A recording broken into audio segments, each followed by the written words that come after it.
Іскі үйдің қақпағы желмен ырғалып тұр. Ауылдың шетінде жалғыз қалған бір қарт бар еді. Жасы 80-нен асып кеткен. Көз жанары әлсіз, құлағы ауыр еститін. Кезінде балалары бар еді, бір-бірден қалаға көшіп хабарсыз кеткен. Әйелі ерте қайтыс болған. Қазір оның бар жұбанышы үйінің бір бұрышында тұрған ескі пеш пен бос қалған қап қорап. Күн сайын бір үзім нан тауып жеу үшін өзі де шаршайтын. Сол күні де қария үй ішінде әр бұрышты сипалап жүріп, шаң басқан қораптың түбінен бір үзім көгерген нан тауып алған.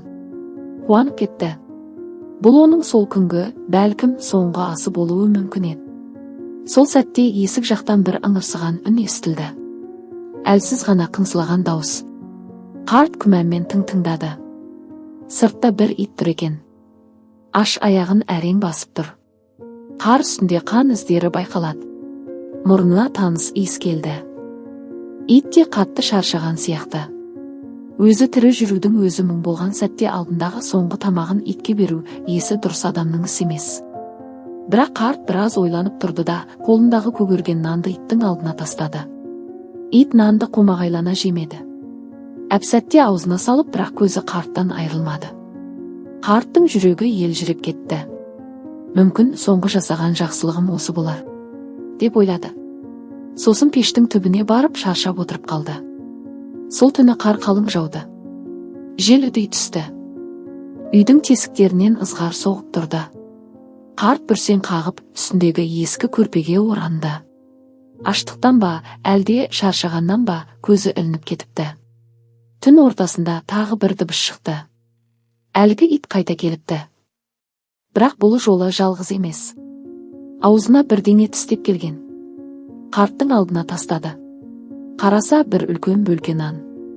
Ит қаңғырып жүрген үйлердің бірінен тауып алып келген екен. Аштықтан әлсіреген ит өзін емес, қартты ойлағаны еді. Қария көзінен жас шыққанын сезді. Қолы қалтырап нанды ұстап көрді. Жұмсақ, жаңа піскендей.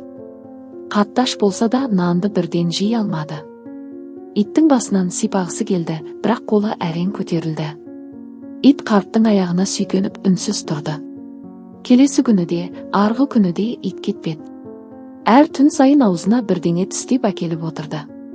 Бірде құрғақ нан, бірде біреудің тастаған ет қалдығы. Қарт пен ит екеуі бір-біріне серік болып қалды. Бір күні ауылға көмекке келген еріктілер қартты тауып алды. Ит қасынан бір елі ажырамаған. Сол кезде барып бәрі түсінікті болды. Қарт тірі қалғанына тек сол иттің арқасында екенін білді. Соңғы тамағын бір аш жануарға бергені қарияның өмірін сақтап қалған еді.